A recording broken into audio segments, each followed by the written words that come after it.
ہمارے ذہنوں میں جو معیارات بیٹھے ہوئے ہیں وہ کیا ہے؟ کامیابی پیسے سے ہے، کامیابی جائیداد سے ہے، کامیابی کاروبار سے ہے، کامیابی شہرت سے ہے، کامیابی اقتدار سے ہے۔ یہ معیارات ہیں۔ جو جتنا دولت مند اتنا کامیاب، جو جتنا مشہور اتنا کامیاب، جو جتنا پاپولر اتنا کامیاب، جو حکومت پر پہنچ گیا کامیاب، جس نے بڑا کاروبار جما لیا کامیاب، جس نے بہت جائیداد بنا لی کامیاب۔ یہی ہے اصل میں ساری بس کی گانٹھ۔ جو تصور کامیابی کا ہوگا اسی کے مطابق آپ کی بھاگ دوڑ ہوگی، اسی کے لیے جد و جہد ہوگی، اسی کے لیے توانائیاں صرف ہوگی، اسی کے لیے دن رات کی مشقت ہوگی۔ یہ ہے اصل شے جس کی یہاں نفی ہو رہی ہے۔ کامیابی دولت سے نہیں، کامیابی شہرت سے نہیں، کامیابی اقتدار اور طاقت اور حکومت سے نہیں، بلکہ کامیابی ہے ایمان سے، عمل صالح سے، تواصی بالحق سے، تواصی بالصبر سے۔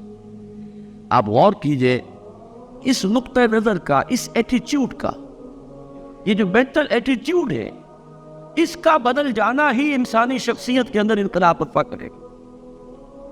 اب آپ کا نتیجہ کیا نکلا؟ اگر تو دولت سے کامیابی ہوتی تو قارون بہت کامیاب تھا، اگر حکومت سے کامیابی ہوتی تو فرعون اور نمرود بہت کامیاب تھے۔ کامیابی ان سے نہیں، کامیابی انسان دولت میں قارون کی دولت تک پہنچ جائے اور دنیا میں دبدبہ اور اقتدار اور سلطنت اور حکومت کے اعتبار سے وہ نمرود اور فرعون کا مقام حاصل کر لے، وہ ناکام ہے، خائب ہے، خاسر ہے، برباد ہے۔ اور ابو ذر غفاری کامیاب ہے، چاہے ان کے پاس کچھ نہیں، جھوپڑی تک نہیں تھی، کوئی گھر نہیں تھا۔ حضور نے فرمایا ہے اللہ کے کچھ بندے ایسے ہوتے ہیں جو کسی محفل میں جانا چاہے تو انہیں اجازت نہ ملے، جو کہیں اگر رشتہ کرنا چاہے کوئی ان سے رشتہ کرنے کو تیار، کہیں کوئی سفارش کرنا چاہے تو ان کی کوئی بات ہی نہ سنے۔ لیکن اللہ کے یہاں ان کا وہ مقام ہے کہ اگر بھولے سے بھی کسی بات پر قسم کھا بیٹھتے تو اللہ ان کے قسم کی لاج رکھتا ہے۔ یہ ہے فرق، یہ جان لیجیے اچھی طرح۔ اس بات کا مان لینا آسان، اس پر سبحان اللہ کہنا آسان، لیکن اس کے مطابق آپ کے اپنے ذہن کا بدل جانا بہت مشکل، اس لیے کہ ہم متاثر ہوتے اپنے ماحول سے۔ وہ بڑا محل ہے، دیکھ کر ایک دفعہ جھجری آتی ہے، وہ بڑی سی 20 فٹ لمبی کار سناٹے کے ساتھ آپ کے پاس سے گزر گئی۔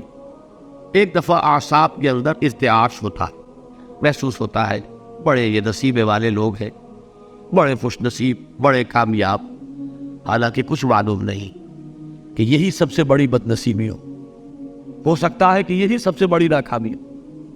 اگر ذہنوں میں یہ بات بیٹھ جائے کامیابی کس شے سے، یہی وجہ دیکھیے قرآن مجید میں بارہا آپ دیکھیں اولئک هم المفلحون، یہ ہے لوگ کامیاب ہونے والے۔ آج ہی آپ نے نماز میں وہ آیات سنی، یا ایھا الذین آمنوا ارکعوا واسجدوا واعبدوا ربکم وافعلوا الخیر لعلکم تفلحون۔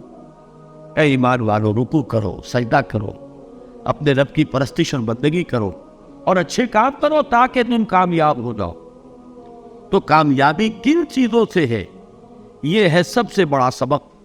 یہ ہمارے دل میں اگر بات بیٹھ جائے، ٹھک جائے، تو زندگی بدل جائے گی، صبح و شام بدل جائے گے، نقشے بدل جائیں گے، بھاگ دوڑ کا رنگ بدل جائے گا، ویلیو سٹرکچر بدل جائے گا۔ آج وہ ایک چیز نہایت اہم نظر آ رہی ہے، کل نہایت غیر اہم نظر آئے گی۔ جیسے کہ حضور کی حدیث ہے مالی ولی دنیا، مجھے تمہاری اس دنیا سے کیا سروکار ہے؟ انما مثلی کراکب استظل تحت شجرۃ ثم راح فترکها، میری مثال تو اس سوار کی سی ہے جو تھوڑی دیر کے لیے ایک درخت کے سائے میں ٹھہرتا ہے سستانے کے لیے، پھر وہ اپنا راستہ لیتا ہے۔ اسے اس درخت سے مستقل تعلق اس کا نہیں ہے، وہ اس کا گھر نہیں، وہ اس کی منزل نہیں۔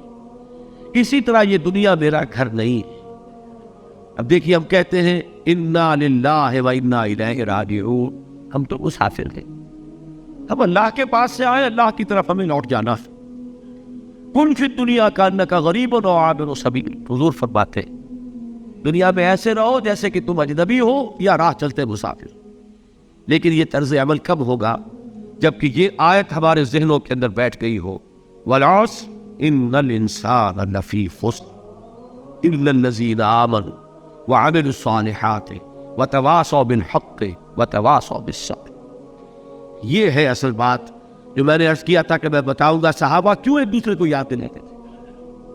اس لیے کہ دیکھیے جیسے برف باری اگر ہو رہی ہو، آپ باہر نکلیں گے تو برف آپ کے کپڑوں پر جم جاتی ہے نا، تو آپ جھٹکتے ہیں کپڑوں کو تاکہ برف ہٹ جائے. ہمارے ایمان پر اس دنیا میں رہتے ہوئے جب ہم متاثر ہوتے ہیں ماحول سے تو گردہ آ جاتا ہے، برف پڑ جاتی ہے. اس کو جھٹکتے رہنے کی ضرورت ہے، اور وہ جھٹکنے کی بہترین اور مؤثر ترین شکل یہی ہے کہ یاد رکھو کامیابی ان چیزوں سے نہیں ہے. چمک دمک جو ہے دنیا کی، یہ ساری چمک دمک جو تمہیں رجھا رہی ہے، جو تمہیں اپنے اندر گم کیے ہوئے، یہ لفظ گم پر اقبال کا وہ شعر یاد آ گیا کہ کافر کی یہ پہچان کے آفاق میں گم، اور مومن کی یہ پہچان کے گم اس میں ہے آفاق. تم گم نہ ہو کر رہ جاؤ، اس میں مبہوت نہ ہو کر رہ جاؤ، مرعوب نہ ہو کر رہ جاؤ.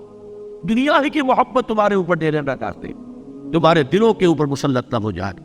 لہذا تازہ کرتے رہا کرو. والعصر ان الانسان لفی خسر الا الذین آمنوا وعملوا الصالحات وتواصوا بالحق وتواصوا بالصبر. پھر یاد کر لو، پھر تازہ کر لو اپنے اس یقین کو کہ کامیابی دولت سے نہیں، کامیابی ثروت سے نہیں، کامیابی اقتدار سے نہیں، کامیابی شہرت سے نہیں، کامیابی جائیداد سے نہیں، کامیابی ہے ایمان سے، کامیابی ہے عمل صالح سے، کامیابی ہے تواصی بالحق سے، کامیابی ہے تواصی بالصبر سے. یہ چار چیزیں ہیں کہ جو کامیابی کے لوازم.